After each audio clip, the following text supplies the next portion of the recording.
Selamat pagi, siang, dan malam kepada Pak Gunawan selaku dosen pengampu kimia organik. Perkenalkan, nama saya Loren Felicia dengan NIM 20240060200065. Pada kesempatan kali ini, saya akan memaparkan video tugas individu mengenai kimia organik. Berikut adalah daftar isi yang akan saya jelaskan. Terdapat 4.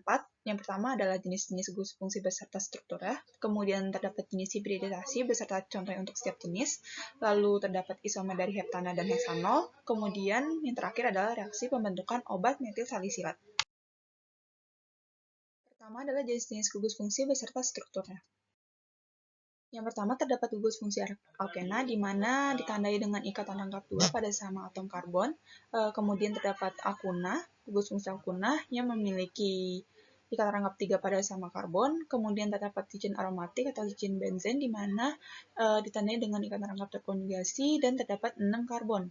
Kemudian terdapat alkyl halida di mana terdapat atom X, di mana atom X ini akan diduduki oleh atom-atom halogen seperti F, Cl, Bri. Kemudian terdapat gugus alkohol yang ditandai dengan gugus hidroksil atau OH. Kemudian ada gugus ether yang ditandai dengan diapitnya gugus oksigen oleh gugus alkil. Selanjutnya terdapat gugus fungsi aldehida di mana ditandai dengan gugus fungsi CHO di mana terdapat gugus karbonil yaitu C yang berpasangan dengan oksigen yang dengan rangkap 2, kemudian berpasangan dengan hidrogen. Kemudian terdapat gugus fungsi keton, di mana ditandai dengan adanya gugus karbonil dengan dipasangkan dengan 2 alkil. Kemudian terdapat asam karbosilat, di mana ditandai dengan gugus fungsi COH, di mana terdapat karbonil dan gugus hidroksil. Kemudian terdapat gugus fungsi ester, di mana gugus ditandai dengan gugus karbonil dan diikuti oleh atom oksigen yang terikat oleh rantai karbon lain. Kemudian terdapat gugus fungsi amin yang mengandung atom nitrogen yang terikat lebih dari satu atom C. Kemudian yang terakhir terdapat sulfida, di mana terdapat atom belerang yang berikatan dengan 2 gugus alkil. Selanjutnya terdapat gugus fungsi sulfoksida, di mana atom belerang terikat dengan satu atom oksigen pada 2 gugus alkil. Kemudian terdapat disulfida, di mana 2 belerang yang menghubungkan 2 gugus karbon atau alkil. Kemudian terdapat tiol yang identik dengan gugus fungsi SH atau belerang dengan hidrogen. Kemudian terdapat nitril, di mana biasa disebut dengan cyanida yang memiliki ikatan rangkap 3 antara nitrogen dan karbon. Kemudian terdapat imin, di mana pada karbon terikat ikatan rangkap 2 dengan nitrogen diapit dengan alkil, 2 alkil. Kemudian terdapat amida yang memiliki gugus karbonil dan gugus amin beserta dengan 1 alkil. Gugus fungsi yang selanjutnya adalah monofosfat, di mana ditandai dengan atom fosfor dan 4 atom oksigen atau fosfat PO4. Kemudian dihubungkan dengan 1 alkil.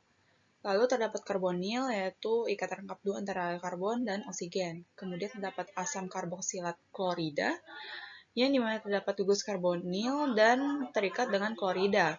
Kemudian terdapat gugus fungsi anhidrida asam karboksilat, di mana terdapat 2 gugus fungsi karbonil dan dihubungkan dengan atom oksigen. Lalu terdapat tioester, di mana identik dengan atom belerang yang dihubungkan dengan karbonil dan dihubungkan dengan rantai karbon yang lainnya. Kemudian terdapat nitro, yang di mana atom nitrogen berikatan dengan 2 atom oksigen atau NO2, dan terdapat 1 alkil. Lalu yang terakhir adalah terdapat gugus fungsi alkana, yaitu atom karbon yang berikatan secara rangkap 1, kemudian terdapat aldinin yang memiliki gugus fungsi HCN, di mana atom karbon dan nitrogen berikatan dengan rangkap 2. Kemudian terdapat alin yang memiliki 2 ikatan rangkap 2, yaitu dengan 3 atom karbon. Kemudian terdapat kitin, yang dimana terdapat 2 atom karbon dengan ikatan rangkap 2 dan ikatan rangkap 2 antara karbon dan oksigen.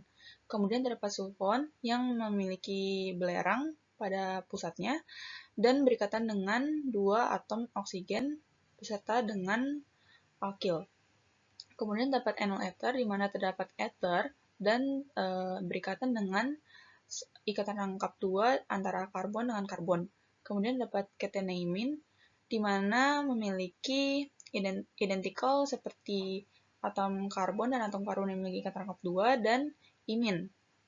Kemudian dapat isosinat, di mana terdapat atom nitrogen dan karbon yang memiliki ikatan rangkap 2 dan ikatan rangkap 2 antara karbon dan oksigen. Selanjutnya saya akan menjelaskan untuk jenis hibridisasi dan contohnya untuk setiap jenis. Untuk pengertian hibridisasi sendiri, di mana hibridisasi merupakan proses penggabungan lebih dari satu orbital dengan tingkat energi yang berbeda untuk membentuk suatu ikatan kimia. Hibridisasi dapat mempengaruhi penyikatan dan kekuatan ikatan suatu molekul, seperti contohnya CH4 atau metana dengan C2H2 atau asetilena, di mana kekuatan ikatan CH4 atau metana ini akan lebih rendah daripada asetilena atau C2H2 dikarenakan konsep dari hibridisasi ini. Selanjutnya saya akan memaparkan jenis-jenis hibridisasi, yaitu sp3, sp2, sp yang sering digunakan pada kimia organik. Untuk contoh hibridisasi sp3 sendiri, yaitu menentukan hibridisasi dari amonia atau NH3 beserta bentuk molekulnya. Hal pertama dapat dilakukan adalah menentukan atom pusatnya, yaitu nitrogen sebagai atom pusat, sehingga dapat dikonfigurasikan menjadi helium, 2s2, dan 2p3. Sehingga kita mendapatkan elektron valensinya dari 2s2 dan 2p3. Kemudian kita dapat menginputnya kepada orbital masing-masing, di mana pada orbital S terdapat 1 kotak dan P terdapat 3 kotak. Hal ini dikarenakan pada orbital P memiliki 3 orbital, yaitu Px, Py, dan Pz. Sehingga kita dapat menginputnya masing-masing pada 2s2 dengan diisi sebanyak 2 spin dan 2p3 sesuai dengan aturan Hahn bahwa aturan spin harus diisi dengan searah, yaitu memulai dari ke atas terlebih dahulu dan ke bawah terlebih dahulu. Oleh karena itu diisi secara searah, yaitu 1, 2, dan 3. Sehingga dilihat dari struktur amonia, yaitu berpasangan dengan hidrogen secara ikatan tunggal dan PEB, sehingga tidak mengalami tereksitasi, dan didapatkanlah orbital-orbital yang berpasangan dengan 3 atom hidrogen, yaitu S yang sudah terisi penuh dan P diisi dengan 3 atom hidrogen untuk berpasangan di orbital P, sehingga dinamakan piramida trigonal karena mendapatkan hibridisasi sp3. Selanjutnya saya akan menjelaskan mengenai jenis hibridisasi sp2, yaitu pada molekul BF3. Sama seperti tahap yang tadi, bahwa kita harus mengetahui atom pusatnya terlebih dahulu, di mana pada kasus ini, boron atau B merupakan pusatnya, sehingga dapat kita konfigurasikan yaitu menjadi helium, 2s2, dan 2p1. Kemudian, karena kita telah mengetahui elektron valensinya, kita dapat langsung menginputnya kepada kotak-kotak orbital, sehingga pada orbital yang pertama atau S terisi penuh karena memiliki 2 elektron, kemudian pada orbital P hanya memiliki 1 elektron, oleh karena itu hanya memiliki 1 spin ke atas atau 1 elektron. Kemudian, dapat kita lihat bahwa BF3 memiliki struktur seperti ini yang memiliki 3 ikatan sigma.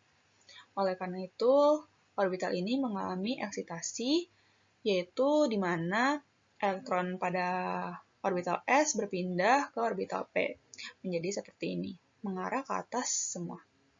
Kemudian berlanjut, dikarenakan BF3 berikatan dengan 3F, yaitu di mana terjadi ikatan sigma 1, 2, dan 3, sehingga masing-masing boron berikatan dengan atom F masing-masing 1, sehingga masing-masing kotak memiliki 2 elektron, sehingga namanya adalah trigonal planar, yaitu sp2. Terakhir adalah jenis hibridisasi sp, yang dimana saya menggunakan contoh dari BeCl2, di mana kita dapat menentukan atom pusatnya terlebih dahulu, yaitu Be, di mana kita dapat langsung mengkonfigurasikannya, yaitu 1s2 dan 2s2, di mana elektron valensinya yaitu pada kulit 2s2 ini, di mana 2p-nya itu tidak ada, sehingga ketika menginput pada kotak-kotak orbital hanya terisi pada orbital S, yaitu terisi penuh karena memiliki 2 elektron, sehingga pada orbital P tidak memiliki elektron, sehingga tidak terisi sama sekali. Lalu dapat kita lihat pada struktur BlCl2 memiliki ikatan sigma, 2 ikatan sigma, sehingga sama seperti tadi, 2 orbital mengalami eksitasi. Sehingga elektron yang ada pada orbital S berpindah dari S ke P, sehingga masing-masing kotak pada S dan P terisi pada spin yang ke atas. Lalu berlanjut, dikarenakan BlCl2 berikatan dengan Cl2, dan masing-masing berikatan sigma, 2 ikatan sigma, sehingga Cl2 dapat berikatan masing-masing 1 oleh Br. Sehingga penamaan molekulnya yaitu linear, dikarenakan hibridisasi sp. Ketiga adalah penentuan isomer dari heptana dan heksanol. Pertama, saya akan memaparkan isomer pada heptana. Untuk isomer yang pertama dapat dibuat rantai lurus terlebih dahulu, sehingga namanya adalah N-heptana. Kemudian untuk isomer yang kedua, kita dapat meletakkan satu atom karbon pada cabang, sehingga dinamakan 2-metilheksana dikarenakan penomoran dimulai dari 1, 2, 3, 4, 5, dan 6. Kemudian untuk isomer yang ketiga, dapat kita geser cabangnya menjadi ke kanan sehingga penamanya menjadi 3-metilheksana. Kemudian untuk isomer yang keempat, kita dapat meletakkan satu cabang lagi yang berasal dari sini sehingga penamanya menjadi 2,3 dimetilpentana karena induknya hanya memiliki 5 atom karbon yaitu pentana. Kemudian untuk isomer yang kelima, di mana cabangnya dapat kita letakkan pada di atas penomoran nomor 2 sehingga namanya adalah 2,2 dimetilpentana. Dilanjutkan pada isomer yang ke-6, di mana sebelumnya terdapat cabang pada di atas pada penomoran nomor 2 dapat dipindahkan menjadi penomoran nomor 4 sehingga penamanya menjadi 2,4 dimetilpentana. Kemudian untuk isomer yang ke-7, kita dapat membuat rantai lurus yaitu sebanyak 4 atom karbon dan cabang yaitu etil. Lalu perlu diketahui bahwa syarat untuk penomoran itu harus memiliki rantai induk terpanjang yaitu 1, 2, 3, 4, dan 5. Sehingga penamanya menjadi 3,3 dimetilpentana.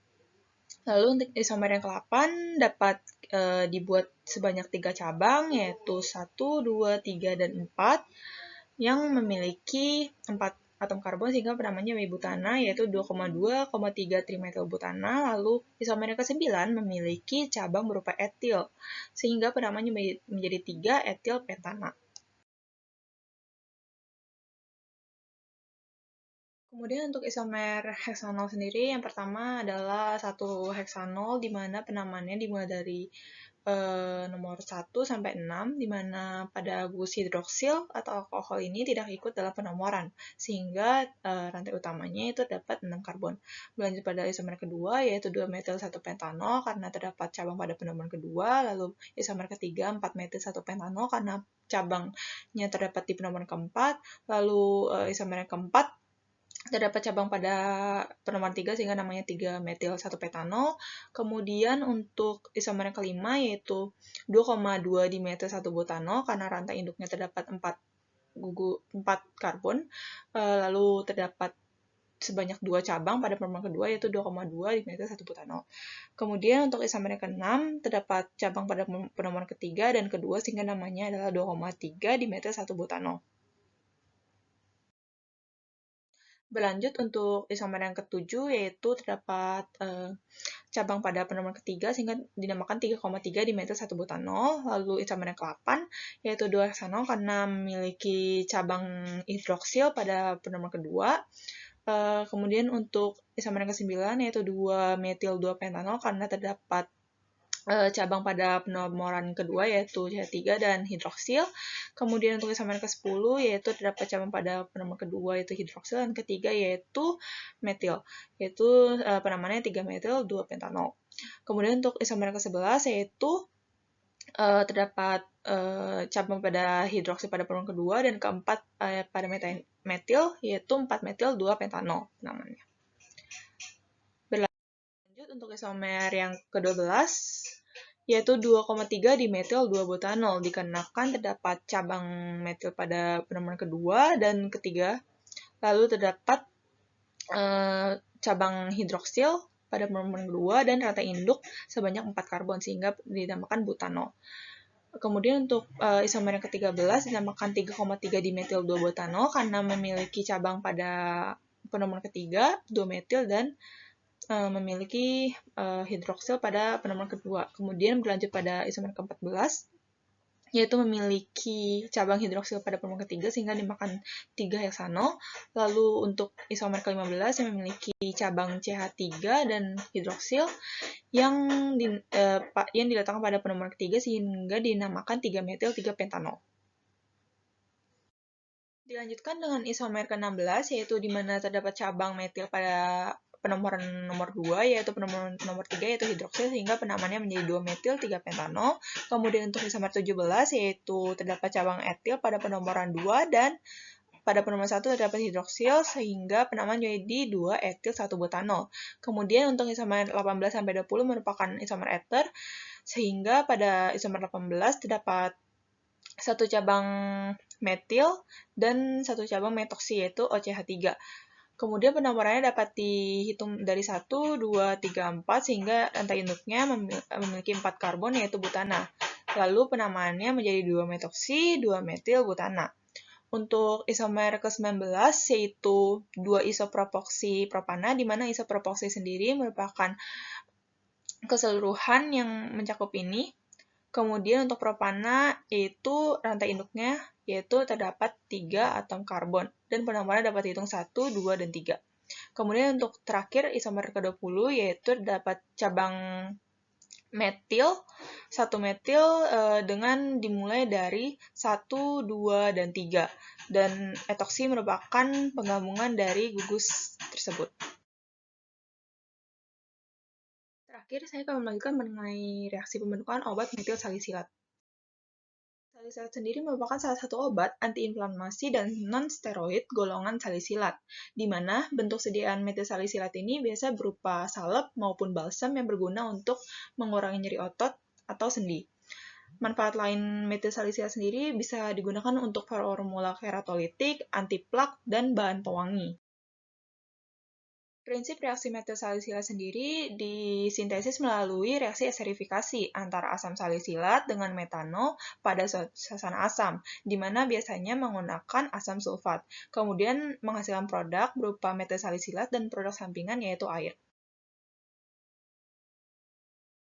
Selanjutnya adalah mekanisme reaksi metil salisilat, dimulai dari suatu asam salisilat yang terprotonasi oleh H2SO4, kemudian pada karbonil khususnya pada atom karbon menjadi elektrofil sehingga dapat diserang oleh nukleofil, oleh metanol.